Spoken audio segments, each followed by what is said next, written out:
할렐루야. 오늘은 주어진 본문 말씀을 중심으로 교회는 이긴다, 교회는 이긴다라는 제목으로 여러분들과 받은 은혜를 나누도록 하겠습니다. 여러분의 인생 가운데서도 늘 승리케 하시는 주님을 경험하시는 인생 되시기를 주님의 이름으로 축복합니다.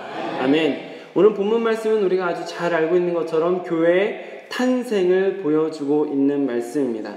베드로가 주님 앞에 예수님께서는 나의 주님이시며 주님께서는 살아계신 분이시고 그리스도이시고 하나님의 아들이십니다 라는 고백을 하죠. 주는 그리스도시요 살아계신 하나님의 아들이십니다 라는 이 고백을 통해서 예수님께서 그 고백 위에 교회를 세우시는 것이 17절과 18절에 이어지는 것을 볼 수가 있습니다. 성경에서 처음으로 교회라는 단어, 에클레시아라는 단어가 처음으로 쓰였고 그것도 예수님의 입에서 교회라는 말이 나왔다라는 것이죠. 그럼 여러분이 오늘 교회가 탄생하는 본문이 담겨져 있는데 이 본문 속에는 예수님께서 그 교회의 특징을 말씀해 주십니다. 그 교회의 특징을 한 가지로 보자면 음부의 권세가 이기지 못하리라 라는 특징이 있습니다. 교회는 예수님께서 세우신 교회는 음부의 권세가 이기지 못하는 것입니다. 이 음부의 권세가 이기지 못하리라 라는 것에는 두 가지 의미가 있습니다. 한 가지는 사망의 권세가 이기지 못한다. 전투에서 이길 수 없다 라는 의미가 있습니다. 또 한 가지 의미는 여러분 성경책을 보시면 음부의 권세라는 이 권세라는 글자 앞에 이렇게 미주가 밑에 조그만한 글씨로 작은 글씨로 숫자 3 이렇게 써 있는 거 혹시 보이시나요? 네, 그리고 밑에 있는 각 미주를 보시면 맨 밑에 작은 글씨로 이 권세를 어떻게 해석할 수 있다라고 쓰여 있죠. 헬라어로 맞습니다. 대문이라고 되어 있죠. 네, 그럼 다시 이것을 대문이라고도 해석할 수 있다는 말인데 다시 읽으면 음부의 대문이 이기지 못하리라. 무슨 말일까요? 첫 번째는 음부의 권세가 교회와 싸웠을 때 절대 사망의 권세가 이길 수 없다라는 말이기도 하고 교회는 절대 사망의 문을 지나가지 않는다라는 의미이기도 합니다. 교회는 절대 끝나지 않는 마지막이 없는 교회라는 것이죠. 우리가 전에 같이 나누었던 것처럼 교회는 끊임없이 계속됩니다. 언제까지 계속될까요? 천상의 교회까지. 전에 한번 말씀드렸죠. 완성된 교회로서 천상에 있는 교회, 그리고 지금 우리는 과도기적 교회로서 변해가고 있고 성장해가고 있는 교회입니다라고 말씀드린 적이 있습니다. 그렇습니다. 교회는 마지막 천상의 교회에 이르기까지 끝나는 일이 없습니다. 이것이 교회의 영속성이고 그리고 동시에 그 교회는 그 끝날까지 끊임없이 승리하는 승리의 공동체라는 특징이 있습니다. 교회는 이와 같은 영속성과 승리한다라는 특징이 있는데 교회사 2000년을 돌아보면 그 교회사 속에서 이와 같은 영속성과 또 승리한다라는 특징을 계속해서 보여주고 있습니다. 이 교회의 승리 역사를 되짚어보기 앞서서 우리는 먼저 부활의 사건을 생각해 봐야 될 것 같습니다.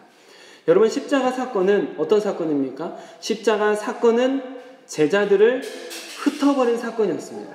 십자가 사건을 통해서 예수님께서 십자가에서 죽으심으로 인하여서 제자들은 흩어졌습니다. 그러나 예수님께서 부활하심으로 인해서 제자들은 다시 모이게 되었다는 것이죠. 다시 모인 제자들을 통해서 교회 성령의 임재, 성령 강림 사건이 일어났고 태초에 교회가 탄생되었다라는 것입니다. 결국 예수 그리스도의 부활이 일어났던 그 십자가 사건을 통하여서 예수 그리스도의 부활로 인해서 다시 모인 제자들이 오순절 성령 강림 사건을 경험했고 초대교회가 태동하게 되었다라는 것이죠. 그렇기 때문에 초대교회 사도들과 제자들은 끊임없이 복음을 전할 때 반드시 전했던 것이 있습니다. 뭘까요? 부활입니다. 맞습니다. 부활입니다. 십자가는 그들을 흩어버렸지만 부활을 통해서 예수 그리스도의 신성을 발견한 그들이 다시 모였고 그렇기 때문에 그들은 초대교회에서 끊임없이 복음을 전할 때 너희들이 죽였던 그 예수 그리스도가 다시 살아나셨다. 끊임없이 그 예수 그리스도의 부활을 증거하는 것을 볼 수가 있습니다. 그렇습니다. 부활은 매우 특별한 의미가 있습니다. 교회의 태동과 아주 직결되는 아주 큰 힘이 있는 것이 부활입니다. 이 세상에 어떠한 존재도 넘을 수 없는 벽, 이것이 바로 사망 아니겠습니까? 그러나 부활은 그 누구도 넘을 수 없는 이 사망이라는 벽을 넘어서는 사건이었고, 예수 그리스도께서 하나님의 아들이심을 증거하는, 그래서 우리의 믿음이 헛되지 않았다라는 것을 분명하게 나타나는, 그렇기 때문에 그 믿음 때문에 다시 모이기 시작하게 되었던 사건이 바로 부활이라는 것이죠. 그래서 오카노 목사님께서 이 부활에 대해서 설명하실 때 부활을 이렇게 설명합니다. 부활은 죽음이 죽임당한 날이다. 예수 그리스도를 죽이려던 사망이 사망했다. 너무 멋있지 않습니까? 부활은 바로 이런 사건입니다. 예수 그리스도를 죽이려던 사망의 권세가 사망한 날, 죽음이 죽임당한 날이 바로 부활입니다. 이 부활은 창세기 3장 15절에서 하나님께서 원복음으로 예언하셨던 뱀의 머리가 짓밟히는 사건이기도 하고, 또한 부활은 음부의 권세가 이길 수 없다라는 것을 아주 명백하게 보여주었던 사건입니다. 이 부활을 통해서 교회가 태동하게 되었고, 이 부활은 교회의 능력이 되었습니다. 그렇기 때문에 초대교회로부터 끊임없이 부활을 증거한 것이죠. 교회의 역사를 말씀드리기 전에 이 부활을 말씀드린 것은, 부활은 교회의 태동이었고 이 교회의 태동이 이미 승리로부터 시작되었다라는 것이죠. 그리고 이어지는 교회의 역사는 더 이상 말씀을 드리지 않아도 될 정도로 끊임없이 계속해서 승리의 역사를 써왔습니다. 특별히 사도행전은 역사서잖아요. 교회가 어떤 역사를 통해서 걸어왔는지를 보여주는 역사서인데, 이 사도행전에 보면 그야말로 교회의 승리의 역사다라고 말할 수 있을 정도로 끊임없이 교회가 승리하는 것을 볼 수가 있습니다. 이 사도행전에 나타나는 교회의 모습을 보여주는 말씀, 이런 것이 있죠. 하나님의 말씀은 흥왕하여 더하더라. 주께서 구원받는 사람을 날마다 더하게 하시니라. 이게 끊임없이 반복되면서 사도행전은 끊임없이 승리하고 부흥하는 것을 보여주고 있습니다. 그리고 지난주에 우리가 교회는 순교적 공동체입니다 라고 말씀을 드리면서, 교회는 끊임없이 순교를 했지만, 그러나 그 순교 속에서도 끊임없이 영속성, 끊임없이 교회는 계속되었고, 그리고 교회는 그 순교에 짓밟힘이 있었지만 그 짓밟힘을 통해서 오히려 더 강하고 순결해진 것이죠. 마치 불로 연단하는 강철, 순금과 같이 그 연단을 통해서, 그 아픔을 통해서, 그 괴로움을 통해서 쓸데없는 것들은 다 태워버리고 없애버리고 가장 순결하고 가장 정직한 것들, 가장 완벽한 진리만 남아서 교회는 지금까지 더 강해져 오고 있는 것입니다. 그래서 결국 어떤 리서치 결과에 우리가 잘 알고 있는 것처럼 기독교 인구가 지금 21억 명이라고 하죠. 그래서 지구 인구의 3분의 1 정도를 기독교 인구가 차지하고 있는 것을 볼 수가 있습니다. 그렇습니다. 끊임없이 공격은 계속되고 수많은 연단들이 있었고 어둠이 계속해서 뒤덮으려고 했지만, 교회는 끊임없이 빛을 더 발했고, 교회는 더 강해졌으며 더 순결해졌고, 교회는 끊임없이 갱신했습니다. 그래서 지금 이 자리까지 교회가 이어져 오고 있는 것이죠. 교회사의 큰 흐름은 이와 같이 승리가 계속되는 것을 보여주고 있습니다. 그러나 안타깝게도 현대 교회는 그런 힘이 약해지는 것 같다는 생각이 들고, 여러분께서도 아마 큰 이해는 없으실 것 같다라는 생각이 듭니다. 교회는 계속해서 흥왕 혹은 쇠퇴하는 것처럼 보이는 시기들이 오가면서 반복이 되었는데, 지금 이 시대를 살아가는 우리 이 현대 시대의 교회는 안타깝게도 쇠퇴기를 지나가는 것 같다라는 느낌을 주는 것이죠. 그리고 오히려 지금 교회는 음부의 권세가 득세하고 있지 않나라는 생각이 들 정도입니다. 교회 안에 성도들은 모여들고 있지만 교회 안에 있는 성도가 예수님을 잘 모르고, 성도가 하나님을 잘 모르고, 성도로서 하나님이 진리라고 주신 성경책을 읽지 않고 기도하지 않습니다. 성도가 예수님을 인격적으로 만나지 못해서 삶의 변화가 일어나지 않고 예수님을 닮아가는 인격보다는 이중인격이 양성되고 있습니다. 교회라는 이름은 있지만 아무런 능력이 나타나지 않는 허울뿐인 기독교가 되어가는 것 같습니다. 기독교 역사를 보면 이단은 끊임없이 계속 활동하고 있는 것을 볼 수 있습니다. 이단은 계속해서 등장을 하고 교회를 어떻게든 흔들어 놓으려고 하고 있습니다. 교회 역사 전반에 끊임없이 이단이 나타나는데, 그런데 교회 역사를 돌아볼 때 이례적으로 이단에 움츠러들고 있는 시대, 그 시대가 바로 지금이 아닐까 하는 생각이 들 정도로 교회는 움츠러들고 있습니다. 오히려 잘못된 것을 가르치고 이단이 득세하려고 할 때는 교회가 나서서 그것들을 다 정리했었는데, 지금은 오히려 교회가 이단들 앞에서 움츠러들고 벌벌 떨고 있는 거죠. 신천지가 들어올까봐 두려워하고 있고, 신천지가 활동하고 있으면 움츠러들고 있는 모습을 볼 수가 있습니다. 예전에는 영적 전쟁에 적극적이고 전투적이었던 교회였는데 지금은 방어적인 교회가 된 것 같이 느껴집니다. 설령 카타쿰, 지하 무덤에서 신앙생활을 하더라도 열려있던 게 교회였는데 지금은 갈수록 교회가 폐쇄적이 되어가는, 문을 닫아버리는 것 같은 안타까운 인상을 느끼고 있습니다. 은연중에 교회 안에서 음부의 권세가 득세를 하고 사탄이 마음대로 일할 수 있는 곳이 되어버렸습니다. 그래서 성도들은 하나님보다 죽음을 더 두려워하고 서툴고 무력한 공동체가 되어버린 것 같이 느껴집니다. 하나님께서 얼마나 답답하실지, 이 교회를 보면서 사탄이 얼마나 비웃고 있을지, 그것이 느껴지는 시대입니다. 그러나 사랑하는 성도 여러분, 그럼에도 불구하고 교회는 이깁니다. 그럼에도 불구하고 우리 교회는 그 승리를 맛보게 될 줄 믿으시길 바랍니다. 오늘 말씀의 제목이 교회는 이긴다입니다. 여러분, 다른 건 다 잊어버리시더라도 이 제목만 기억하고 이 제목만 마음에 담아둘 수 있더라도 여러분 안에 무시할 수 없는 어떤 영적인 변화들이 나타날 거라고 저는 확신합니다. 교회는 이깁니다. 그러나 여러분, 그저 건물이 세워졌다고 해서 무조건 승리하는 것은 아닙니다. 교회는 이긴다라는 이 주님의 약속, 교회는 이긴다라는 이 주님의 약속은 음부의 권세가 이기지 못할 것이다라는 이 주님의 약속은 교회의 간판을 보고 이루어지는 것이 아닙니다. 이 주님의 약속은 교회 건물을 보고 이루어지는 것이 아닙니다.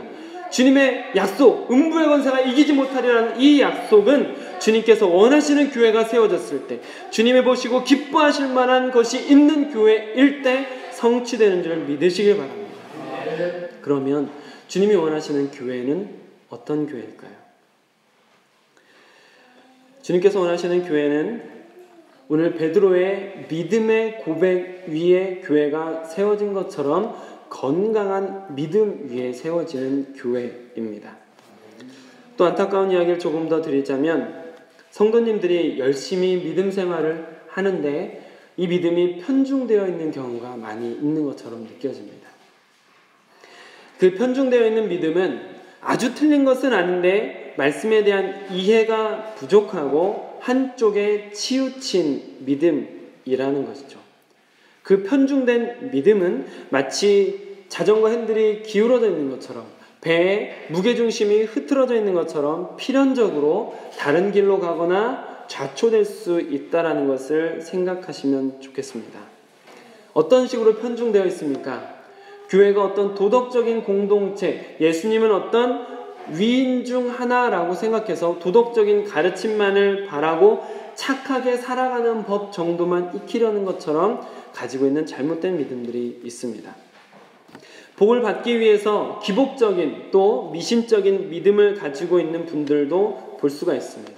이렇게 편중된 믿음은 완전히 틀렸다고는 말할 수 없지만 교회를 통해서 복을 안 누리는 건 아니잖아요. 아주 틀린 것이라고 말할 수는 없지만 편중되어 있죠. 그래서 이와 같이 기복적이고 미신적인 믿음을 가지고 있으면 소명 그리고 사도성을 상실하게 되는 것이죠. 또한 편중된 믿음 중에 교회를 교제의 장으로 여기는 분들도 있습니다. 그런 분들은 인간적인 관계에 집중하다 보면 교회의 영적인 연합이 소홀해지고 교회의 사명을 망각하는 일도 일어나는 것을 볼 수가 있습니다. 그래서 여러분, 교회는 반드시 믿음 위에 세워져야 되는데 그 믿음이 편중되지 않도록 주의하시길 바랍니다. 편중된 믿음은 완전히 틀린 것은 아니지만 그러나 언젠가는 잘못된 길로 갈 수 있다는 것을 유념하시고 나의 믿음이 혹 편중되어 있지 않은지 생각하시며 바른 믿음을 지향하시길 바랍니다. 우리가 무엇을 믿고 있는지, 우리가 무엇을 믿어야 하는지 이 바른 믿음을 갖는 것이죠. 이 바른 믿음에 대해서는 다음 주부터 여러분들과 수요 예배 때 나누도록 하겠습니다. 교회론을 조금 더 나누고 싶은데 교회론을 잠시 중지하고 다음 주부터는 우리가 어떤 믿음을 가지고 있는지, 우리의 믿음의 고백은 어떤 것인지, 우리의 믿음의 온전한 고백을 향해서 바른 믿음을 찾아가는 여정을 여러분들과 앞으로 함께 하길 원합니다. 수요 예배 같이 하시면서 여러분의 믿음을 진단하시고 바른 믿음으로 건강한 교회를 세워가실 수 있기를 축복합니다. 이와 같이 이기는 교회, 주님께서 기뻐하셔서 그 교회를 이기게 하시는 이기는 교회의 가장 첫 번째 특징은 바른 믿음을 가진 교회다라고 말씀을 드렸습니다. 그리고 나서 그 다음에 이어지는 그 교회, 이기는 교회의 특징은 교회의 사명과 관련되어 있습니다. 하나님께서 이 교회를 세우실 때 하나님이 원하시는 뜻대로 그 교회가 일하고 있을 때, 하나님이 세우신 목적대로 교회가 걸어가고 있을 때, 그때 여러분들도 여러분들의 자녀가 여러분들이 원하는 길을 걸어가고 있을 때 더 지원해주고 더 잘해주고 싶지 않으시겠어요? 그것처럼 하나님께서 세우신 교회가 하나님의 마음을 흡족해하고 기쁘시게 할 때 하나님은 그 교회를 이기시게 하는 것이죠. 그럼 그 사명이 무엇일까요? 그 사명을 담은 교회의 공동체성을 저는 이렇게 고백합니다. 지난 교회에서 청년부에서 이제 제가 그렇게 깨닫고 청년부들과 나누었던 교회의 공동체성으로서의 정의를 저는 이렇게 정의하는데요. 여러분 한번 따라해 보셨으면 좋겠습니다. 지상 명령을 성취하는 제자 공동체. 한 번 더 하겠습니다. 지상 명령을 성취하는 제자 공동체. 지상 명령을 성취하는 제자 공동체. 자, 이게 어떤 내용인지 천천히 설명을 드리도록 하겠습니다. 지상 명령이라는 것은 여러분 많이 들어보신 분도 계시고 낯선 분도 계실 수 있는데, 지상 명령이라는 것은 예수님께서 승천하시면서 제자들에게 마지막으로 하셨던 명령, 유언과도 같은 명령이죠. 마태복음 마지막 장 마지막 절에서 말씀하고 계시는 마태복음 28장 18절부터 이어지는 예수님께서 마지막으로 내리신 명령, 그 명령이 지상 명령입니다. 한번 찾아보실까요? 마태복음 28장 19절과 20절을 읽도록 하겠습니다. 죄송하지만 몇 쪽인지 혹시? 네, 53쪽입니다. 마태복음 28장 19절과 20절 말씀을 한 목소리로 같이 읽겠습니다. 시작.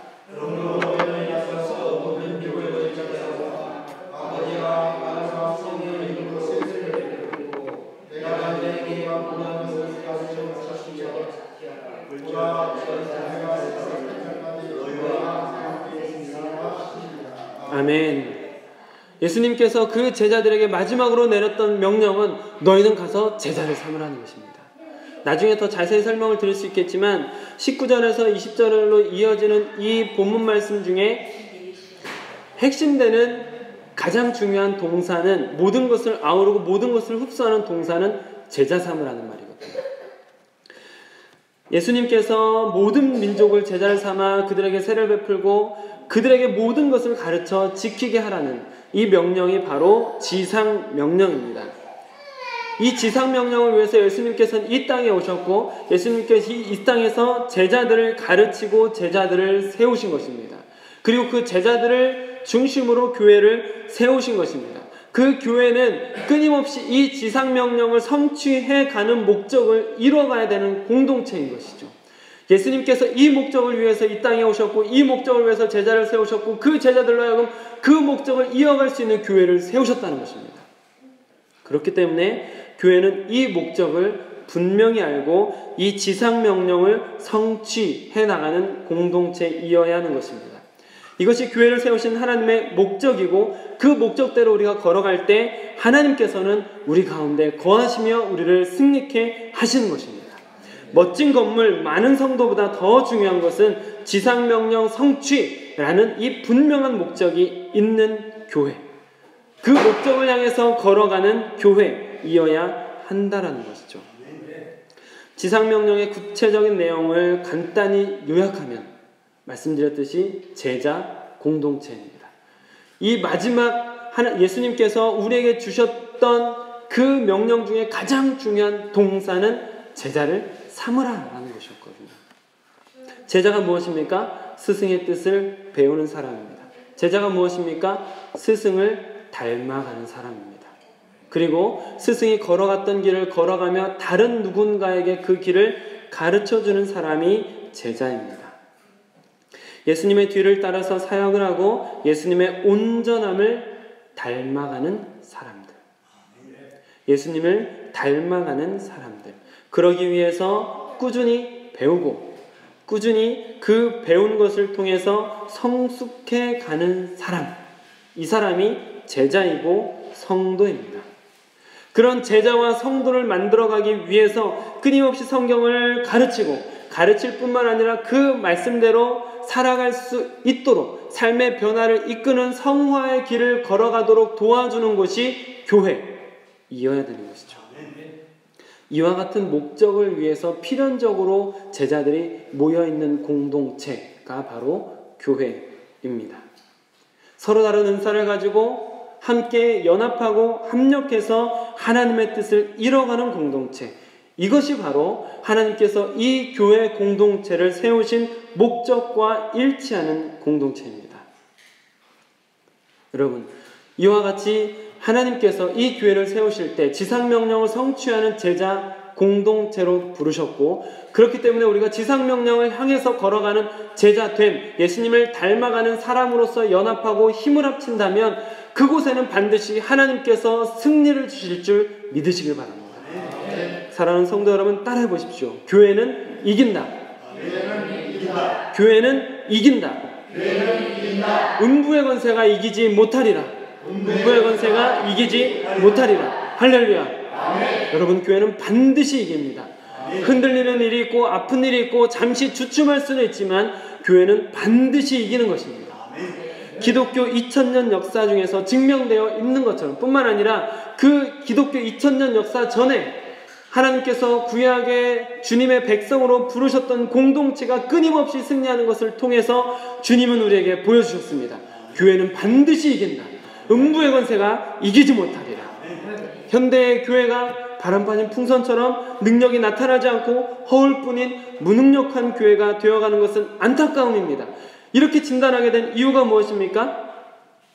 교회를 세운 목적을 잃어버렸기 때문이라고 여러분들에게 말씀을 드렸습니다. 여러분, 이렇게 현대교회가 힘을 잃고 무력해져 가고 하나님께서 기뻐하시지 않는, 그래서 이기지 못하고 오히려 음부의 권세가 득세하는 교회가 되었지만 그럼에도 불구하고 교회는 이기는 것입니다. 이 교회는 다시 일어서게 되어 있습니다. 주님께서 함께 하시기 때문에 주님께서 세우신 목적대로 걸어가고 있다면 주님께서 그 교회를 반드시 이기게 하실 것입니다. 그 교회 간판 때문이 아니라, 그 교회 건물 때문이 아니라, 많은 사람들이 모이기 때문이 아니라 하나님께서 세우신 목적대로 지상명령을 성취하기 위해서 걸어가는 제자 공동체라면 하나님께서 그 교회를 반드시 이기게 할 것입니다. 음부의 권세가 이길 수 없는 교회로 하나님께서 세워가실 것입니다. 주님께서 세우시려던 공동체, 건강한 믿음 위에 서 있는 지상명령을 성취하는 제자 공동체입니다. 사랑하는 성도 여러분, 우리 교회가 이런 교회가 될 수 있도록 기도해 주시길 바랍니다. 건강한 믿음 위에 서 있을 수 있도록 지상명령을 성취하는 제자 공동체가 되도록 기도해 주시길 부탁을 드립니다. 우리 교회가 이 목표를 잃지 않고 끊임없이 기도하며 정진한다면 우리 교회도 음부의 권세가 이기지 못하는 교회가 될 것입니다. 음부의 권세가 감히 범접하지도 못하는 교회가 될 것입니다. 우리 교회는 마침내 승리하는 교회가 될 것입니다.